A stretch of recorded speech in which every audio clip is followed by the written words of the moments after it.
आदाब, KP news 24/7 में आपका स्वागत है। मैं हिना शेख आपके साथ। आइए सबसे पहले देखते हैं मुख्य समाचार। औरतवी तालुका में अहिल्याबाई होलकर भवन का किया गया भूमि पूजन। राहुल गांधी अप्रैल को कोलार में जनसभा को करेंगे संबोधित। इंदौर के एक 6 मंजिला होटल में लगी आग, 42 लोगों को बचाया गया, 10 अस्पताल में भर्ती। राष्ट्रगान के अपमान मामले में ममता बनर्जी को नहीं मिली राहत, बॉम्बे हाईकोर्ट ने खारिज की याचिका। कांग्रेस नेता राहुल गांधी की लोकसभा से सदस्यता खत्म होने के बाद उन्हें घर खाली करने का भी मिला नोटिस।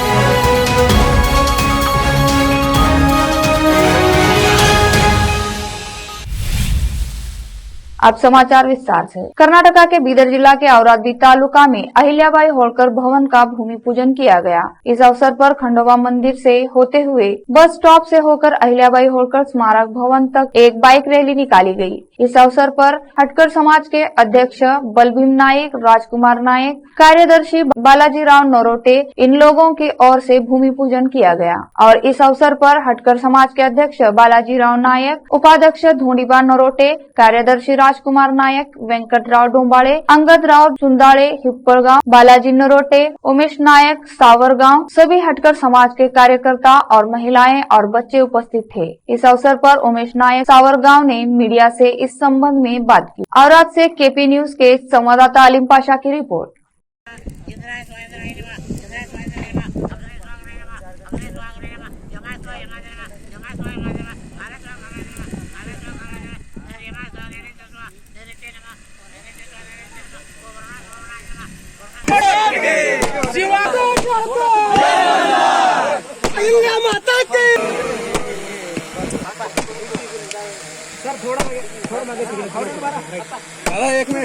एक मिनट सर,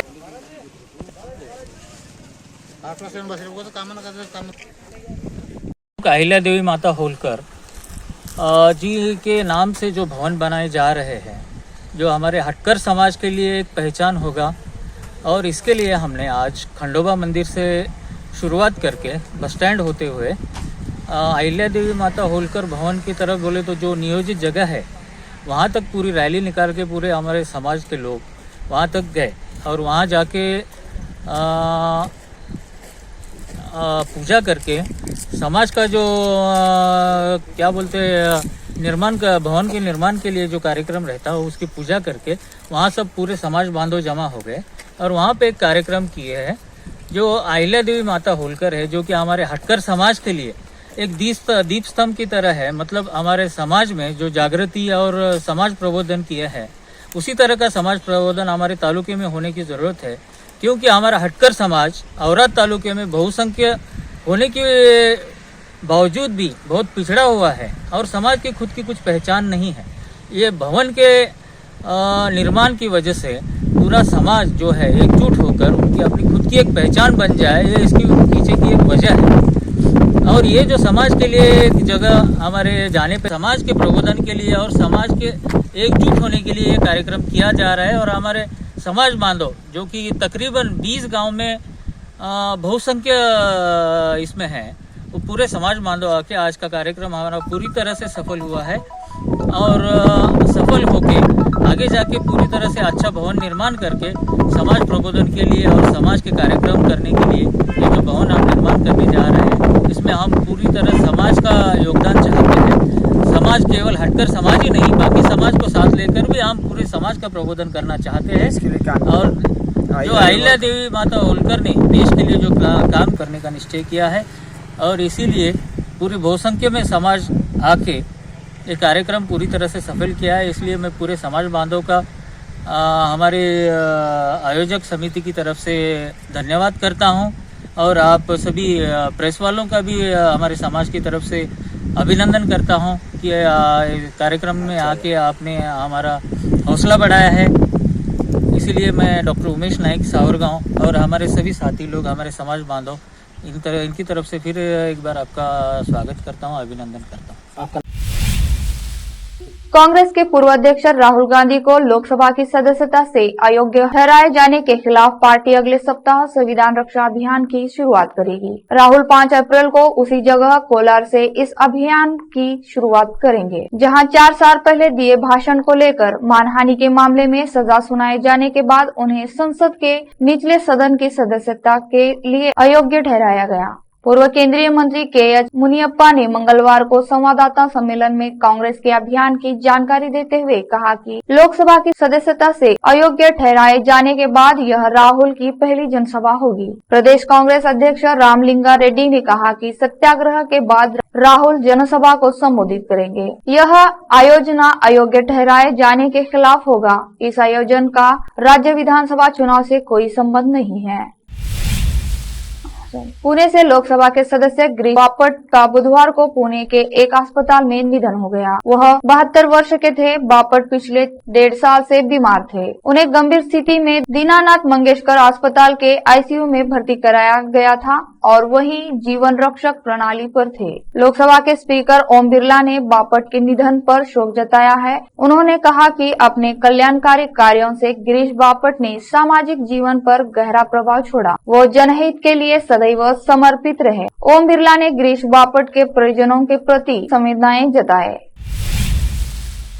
महाराष्ट्र पुलिस के एक हेड कांस्टेबल ने दीघा और ठाणे रेलवे रूट के बीच ब्रिज से कूदकर खुदकुशी कर ली। हेड कांस्टेबल की पहचान वैभव कदम के रूप में हुई है। वैभव कदम पिछले सरकार मंत्री जितेंद्र आव्हाड की सुरक्षा टीम में था। आनंद करमुसे मामले को लेकर भी वैभव से पूछताछ और जांच चल रही थी। उनके आत्महत्या करने का कारण अभी पता नहीं चल सका है। कदम का शव नीलजे और तलोजा स्टेशन के बीच रेलवे पटरी से बरामद हुआ है। रेलवे पुलिस ने भी सुसाइड का मामला दर्ज कर लिया है। मृतक हेड कांस्टेबल का एक व्हाट्सएप स्टेटस भी सामने आया है। इसमें उन्होंने मराठी में लिखा है कि पुलिस और मीडिया से मेरी एक विनती है कि मैं आरोपी नहीं हूं। ठाणे के रहने वाले आनंद करमुसे नाम के शख्स ने कथित तौर पर फेसबुक पर तत्कालीन मंत्री जितेंद्र आव्हाड की मॉर्फ्ड तस्वीर पोस्ट की थी। आनंद करमुसे अपहरण और मारपीट मामले में जितेंद्र आव्हाड को गिरफ्तार किया गया था।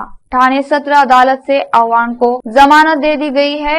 जब ठाणे के रहने वाले 40 वर्षीय आनंद कुरमुसे ने आरोप लगाया था कि 5 अप्रैल 2020 की रात पुलिसकर्मी उन्हें आव्हाड के बंगले में ले गए, जहां मंत्री की मौजूदगी में उनके साथ बेरहमी से मारपीट की गई। 30 मार्च को रामनवमी शुभ यात्रा के अवसर पर जिला निर्मल सीएच प्रवीण कुमार ने एमसीएच अध्यक्ष भैंसा जुबेर अहमद के नेतृत्व में भैंसा के सभी क्षेत्रों की समीक्षा किया। इस अवसर पर सभी धार्मिक इलाकों का जायजा लिया। इस अवसर पर भैंसा एमसीएच कमिश्नर वेंकटेश वार्लो, तहसीलदार चंद्रशेखर रेड्डी, भैंसा एसएचओ सरीनो फैजुल्ला खान, सह एक्शन सदस्य एमसीएच ने बीजेपी काउंसलर गाली रवि के अलावा मिशन भगीरथा के अधिकारी उपस्थित रहे। इस अवसर पर जिला एसपी प्रवीण कुमार ने कहा कि रामनवमी के जुलूस और रमजान को देखते हुए कुछ इलाकों की पहचान की गई है और पुलिस पेट्रोलिंग को भी बढ़ा दिया गया है। उन्होंने लोगों से कहा कि वह अपने अपने त्योहार का आदर करें और अमन से रहे। अगर किसी भी किस्म की बदमाशी की गई तो उनके खिलाफ एक्शन लिया जाएगा। कुतुबुल्लापुर तेलंगाना से केपी न्यूज संवाददाता मोहम्मद निजाम की रिपोर्ट। अब लेते हैं ब्रेक।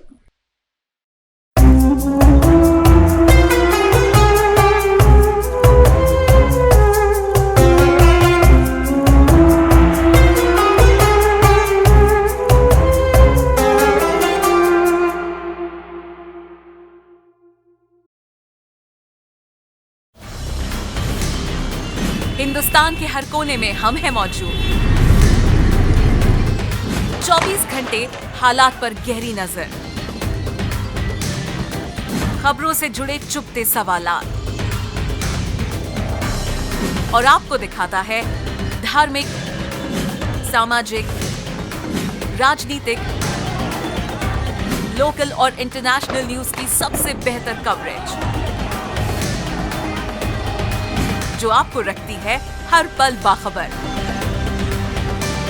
देश और दुनिया भर की खबर के लिए देखते रहें KP news 24/7। Noor education trust Bidar की ओर से चलाए जाने वाला Noor MEd and BEd college Bidar recognized by NCTE Delhi and affiliated to Gulbarga University, Gulbarga. Admission are open for the academic year 2022-23. विशेषज्ञ और सक्षम शिक्षकों द्वारा शिक्षा प्राप्त करने के लिए नूर एमएड एंड बीएड कॉलेज में दाखिला लें और शांत वातावरण में शिक्षा प्राप्त करें। बीदर शहर में बेहतर शिक्षा का एकमात्र केंद्र Noor MEd and BEd college, Shahpur gate, Bidar. Phone numbers 9945283920, 8482221297।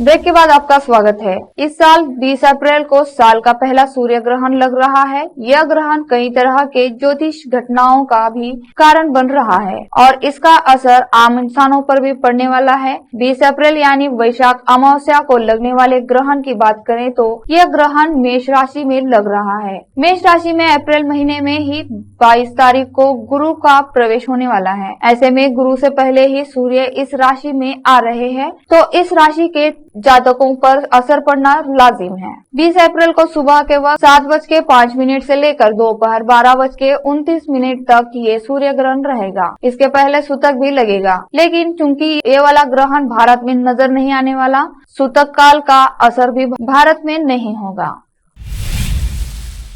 Indore के एक 6 मंजिला होटल में बुधवार सुबह अचानक आग लग गई। इसके बाद सूचना पर पहुंची पुलिस और अग्निशामक दस्ते ने इसमें फंसे 42 लोगों को बाहर निकाला। राव थाना प्रभारी नरेंद्र रघुवंशी ने बताया कि पपाया ट्री होटल में आग लगने से इसमें ठहरे लोग फंस गए थे, जिन्हें पुलिस और अग्निशामक दस्ते ने बाहर निकाला। उन्होंने बताया कि होटल से बाहर निकाले गए 10 लोगों को अस्पताल भेजा गया है, जिसमें से ज्यादातर लोग को होटल में धुआं भरने से सांस लेने में दिक्कत हो रही थी। पुलिस अधीक्षक अग्निशामक RS निंगवाल ने बताया कि आग की शुरुआत होटल के भूतल की छत से हुई और इस इमारत के भीतर धुआं भर गया। उन्होंने कहा कि कड़ी मशक्कत के बाद आग पर काबू पाया गया और होटल में आग से निपटने की उचित इंतजाम नहीं पाए गए।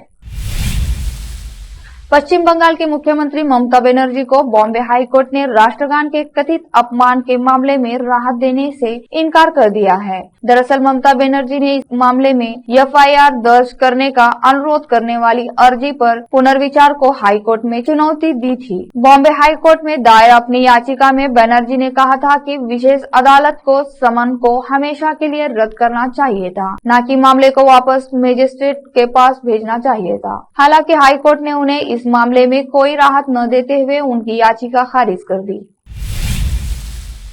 रामपुर के स्वार विधानसभा सीट पर उपचुनाव का ऐलान हो गया है। अब्दुल्ला आजम खान स्वार से विधायक थे। उनको सजा होने के बाद रिक्त हुई थी स्वार सीट। अब यहां 13 मई को होगी वोटिंग। अब्दुल्ला आजम शायद एकमात्र ऐसे राजनेता है जिसकी विधायकी 3 साल के अंदर 2 बार निरस्त हुई हो। अब्दुल्ला आजम 2017 के विधानसभा चुनाव में स्वार सीट से निर्वाचित हुए थे। उत्तर प्रदेश के रामपुर जिले की स्वार विधानसभा और मिर्जापुर की 96 सीट पर उपचुनाव कराने का ऐलान चुनाव आयोग ने कर दिया गया है। यह सीट सपा नेता आजम खान के पुत्र अब्दुल्ला आजम की विधायक रद्द किए जाने की वजह से खाली चल रही है। यहाँ 13 मई को वोटिंग होगी। अब्दुल्ला आजम को मुरादाबाद की कोर्ट ने 13 फरवरी 2023 को 15 साल पुराने मामले में 2 साल की सजा सुनाई थी। 29 जनवरी 2008 को छेजलेट पुलिस ने पूर्व मंत्री आजम खान की कार को चेकिंग के लिए रोका था, जिससे उनके समर्थक भड़क गए थे। इसके बाद समाजवादी पार्टी के कार्यकर्ताओं ने जमकर हंगामा किया था। इस हंगामे में अब्दुल्ला समेत 9 लोगों को आरोपी बनाया गया था। पुलिस ने इस मामले में हंगामा करने वाले सभी लोगों पर सरकारी काम में बाधा डालने और भीड़ को उकसाने की आरोप में केस दर्ज किया था। इस मामले में कोर्ट ने आजम खान के साथ अब्दुल्ला आजम को भी 2 साल की सजा सुनाई थी। इसके बाद विधानसभा सचिवालय की ओर से 15 फरवरी को अब्दुल्ला आजम की विधायकी रद्द किए जाने संबंधी आदेश जारी किया गया था। अब्दुल्ला 2017 के विधानसभा चुनाव में रामपुर जिले के स्वार सीट से निर्वाचित हुए थे।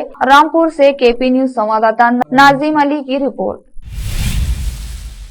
केरल की वायनाड सीट से कांग्रेस के सांसद रहे राहुल गांधी की लोकसभा सदस्यता रद्द होने के बाद यह सवाल उठने लगे हैं कि वायनाड लोकसभा सीट पर उपचुनाव कब होंगे। इस सवाल का जवाब देते हुए इलेक्शन कमीशन ने कहा कि हमें इसकी कोई जल्दी नहीं है। इलेक्शन कमीशन ने बुधवार को कहा कि केरल की वायनाड लोकसभा सीट पर उपचुनाव की घोषणा की कोई जल्दी नहीं है, क्योंकि राहुल गांधी को अदालत ने अपनी सदस्यता को बहाल करने के लिए अपील के लिए 30 दिन का समय दिया है। मुख्य चुनाव आयुक्त राजीव कुमार ने कहा कि चुनाव आयोग ने फरवरी तक खाली होने वाली सीटों पर उपचुनाव को लेकर फैसला किया है। उन्होंने कहा, कोई जल्दबाजी नहीं है, हम इंतजार करेंगे। अदालत ने जिस उपाय की बात की है उसे पूरा होने तक हमारी ओर से कोई जल्दी नहीं है। हम इसके बाद कदम उठाएंगे। अब लेते हैं छोटा सा ब्रेक।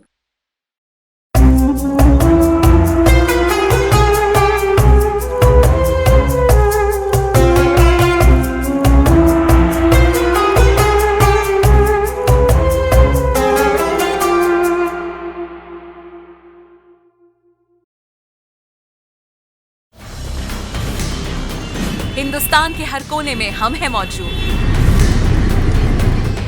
24 घंटे हालात पर गहरी नजर, खबरों से जुड़े चुपते सवालात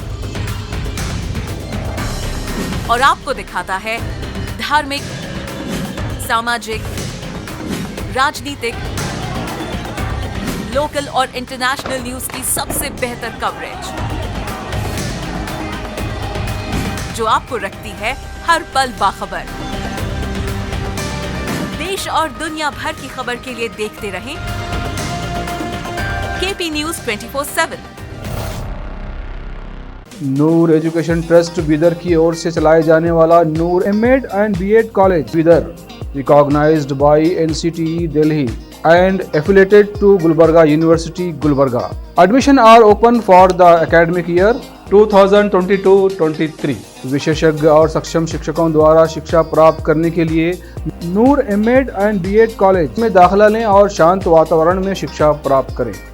बीदर शहर में बेहतर शिक्षा का एकमात्र केंद्र Noor MEd and BEd college, Shahpur gate, Bidar. Phone numbers 9945283920, 8482221297।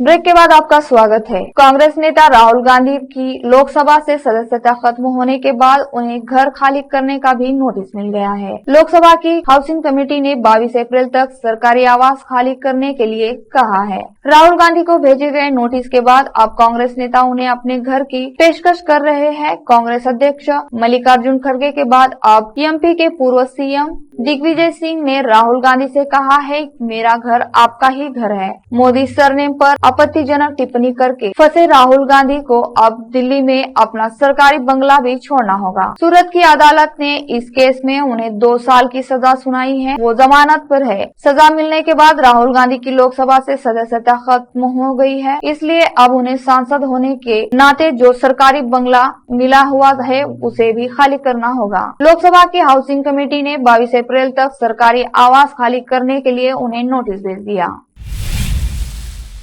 Pakistan की नेशनल असेंबली में प्रधानमंत्री शहबाज शरीफ ने कहा कि उनका स्पष्ट मत है कि सरकार और उनके पूर्ववर्ती इमरान खान के बीच बातचीत तभी संभव होगी जब वह अपने गलत कामों को स्वीकार करेंगे और अपने द्वारा कही गई और की गई सभी चीजों के लिए लोगों से माफी मांगेंगे। रिपोर्ट के मुताबिक पाकिस्तान तहरीक ए इंसाफ पीटीआई के अध्यक्ष को फ्रॉड करार देते हुए शरीफ ने कहा कि किसी ऐसे व्यक्ति से बात करना संभव नहीं है जिसने देश को लूटा हो, न्यायपालिका पर हमला किया हो और संविधान और न्याय में विश्वास नहीं करता हो। उन्होंने कहा कि मेरा मानना है कि उस व्यक्ति के साथ कोई चर्चा नहीं की जा सकती जो हर चीज, चाहे वो कोविड-19 हो, देश में आतंकवाद की स्थिति हो, शीर्ष समिति के बैठक हो या कश्मीरी सम्मेलन पर बातचीत के निमंत्रण को लगातार और गलत तरीके से अस्वीकार करता हो।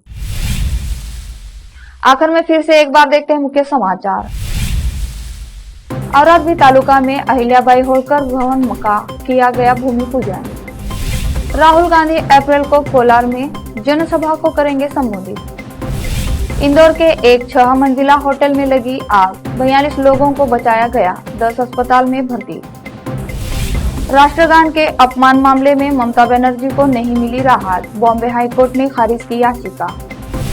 कांग्रेस नेता राहुल गांधी की लोकसभा से सदस्यता खत्म होने के बाद उन्हें घर खाली करने का भी मिला नोटिस।